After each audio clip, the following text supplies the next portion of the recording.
Yo, what's up guys? Jet here and welcome to my channel. Libreng music ba ang hanap mo sa iyong mga FB Reels, TikTok, or sa YouTube?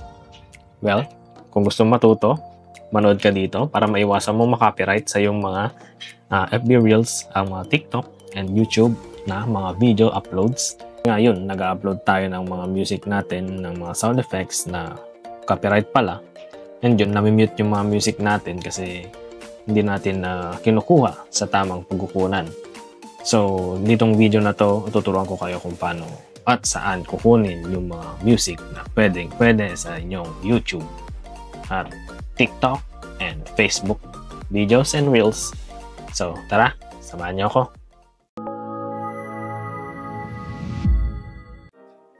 So, pag kumuha kayo ng audio dun sa YouTube nyo lang gagamitin. And same as true dun sa Facebook nyo lang gagamitin. And sa TikTok nyo lang gagamitin. Kasi merong mga ibang audio dun sa Facebook or YouTube or sa TikTok. Pag ginamit mo dun sa ibang platform is na kakaroon ng copyright claim. At yun, mamimute yung audio nyo. And kung mas malala is magkakaroon kayo ng legal issues dun sa ginamit nyong mga music. Kasi yung mga ibang audios is magkakaroong copyright claim kasi nasubukan ko na rin mag-upload dito sa YouTube and nag-upload ako dun sa TikTok. Nagkaroon ng copyright claim ibang audios ko na background. Ginamit ko lang na background music and meron. Kasi nag-check ako dun sa CapCut. Sa CapCut nga pala ako nag-edit ng videos ko. So kung gusto niyo matuto ng CapCut, mag-comment lang kayo kung gusto niyo, kung turuan ko kayo kung paano mag-edit ng CapCut videos. So, tara, turuan ko kayo dito sa YouTube since dito naman ako nag-upload. Ito na unang ituturo ko. So, ito, iusog ko lang kaunti yung screen ko kasi lalagay ko dyan yung screen mirroring. Since karamihan naman sa atin sa mobile or sa iPad or sa tablet tayo nag-upload ng mga videos natin. Tuturuan ko kayo kung paano mag-open ng YouTube library dito sa mobile. So, pagkapunta nyo dito sa YouTube, punta kayo dito sa profile nyo, dito sa You. And mag-scroll kayo pababa. Punta kayo dun sa Health and Feedback. Pagkapunta nyo dito, may makikita kayong Search Help. I-type nyo lang yung audio library.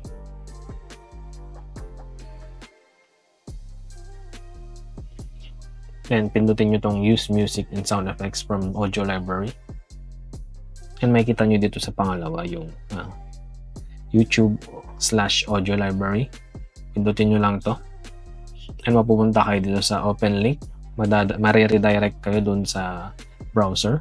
So ito na yung mga pwede nyong gamiting mga audio and sound effects ng YouTube. Patsagaan lang to maghanap kung anong gusto nyong gamiting sound effects or sounds or background sa yung mga video. Marami-rami to. Kaya kung may time kayo, maghanap na lang kayo ng mga sound effects or music nyo dito habang wala kayong ginagawa. Kung balak nyo rin mag-upload ng mga videos and maging content creator. So yun, tuturuan ko kayo kung paano mag-download dito sa YouTube. Pindutin nyo lang tong una. And pindutin nyo tong pangalawa or bahala kayong maghanap kung anong gusto nyo i-download. Click nyo lang tong download. And yun, magda-download na siya sa phone nyo or dun sa iPad or sa tablet nyo. And kung saan yung files sa library ng tablet or mobile app nyo, punta lang kayo or mobile nyo, punta lang kayo dun at nandito na yung na-download yung file. Pero kailangan mo ng editing software para magamit ito, like ng CapCut or dun sa Filmora, mga ganun.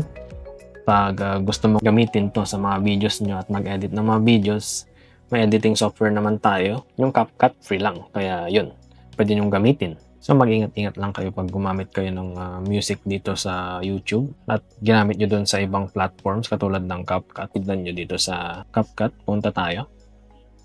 Pinutin lang natin itong project na ginagawa ko.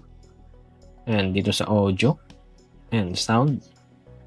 Pag gumamit kayo dito ng isang isang audio, ito. Punta kayo dito sa sound. Makikita nyo dito sa may right side, mayroon siyang copyright.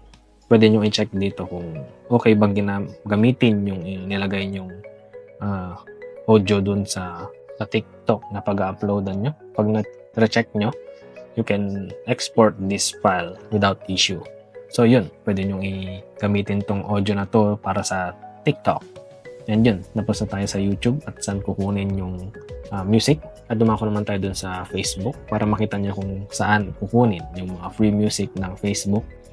So open nyo lang yung Facebook na app nyo. Pagpunta kayo dito sa search, type nyo yung Creator Studio and search. Pag nakita nyo itong Creator Studio, pindutin nyo lang. And mag-open yung Meta Business Suite nyo. So, pag napunta nyo na itong Creator Studio, magpapakita dito yung Meta Business Suite. And gumawa pala ako ng bago kong Facebook page, itong Jet Traveler. Sana i-follow nyo naman to at i-like yung mga post ko. And punta na tayo dito sa All Tools. Pagkapunta nyo sa All Tools, punta ka dito Sound Collection. And mare-redirect kayo dito sa Sound Collections kung saan pwede kayong mag-download ng mga gagamitin yung mga videos sa Facebook and Facebook Reels nyo and mga videos. Marami-rami rin to. So payo ko lang gamitin nyo lang tong Facebook audio dun sa Facebook videos and Reels nyo kasi para maiwasan natin yung copyright claim dito sa ating mga videos. At yun, tuturuan ko naman kayo kung paano mag-download ng kanta dito sa Facebook. So, pagpunta nyo dito sa mga music ng Facebook, i-click nyo lang tong parang naka-arrow down icon. Pag na-click nyo, pupunta ulit doon sa files nyo na nasa mobile and punta ulit kayo doon and doon ulit mapupunta yung mga audios ng na-download nyo. And kailangan nyo ulit ng CapCut or any editing software like yung Adobe or yung Filmora ulit. And lastly, dun sa TikTok naman tayo guys. So pag dun sa TikTok naman tayo, saan ba kukuha ng audio dun sa TikTok? Ang ginagamit ko namang pagkukunan ng audio dun sa TikTok is yung CapCut. Or pwede kayong mag-direct sa TikTok kung gusto nyo. Pero dun ako sa CapCut pumupunta para mag-edit ng aking mga videos. Kasi yun nga, nandito yung editing software dun sa CapCut and nakalink din siya sa inyong TikTok. Marami-rami naman tong mga audio. Pwede kayong pumili at meron ding mga sound effects. Yan. Pwede kayong pumili. Magtiyagaan lang ulit mag-search ng mga sound effects at mga music pang backgrounds, pang layers, pang overlays. Yung mga gamitin nyo dito sa TikTok na mga reels at uploads nyo. So, pag dito naman sa TikTok, paano ba mag-add ng music dito? Delete muna natin to.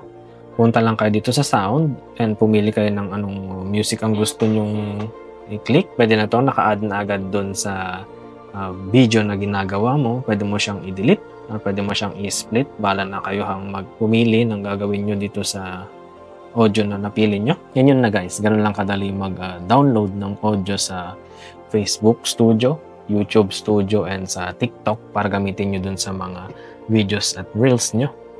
And kung may natutunan kayo sa video na to, huwag mong kalimutang mag-like, comment, subscribe to my channel. And this is Jet Traveler. Kung may gusto kayong matutunang mga tutorials, comment down below kung gusto nyong matuto ng iba pang tutorials. Manood lang kayo dito sa channel ko. And meron akong ditong upload about sa credit cards. Kung gusto nyo panoorin, manood na lang kayo. And this is Jet Traveler. Thank you for watching and see you guys in my next video. Bye!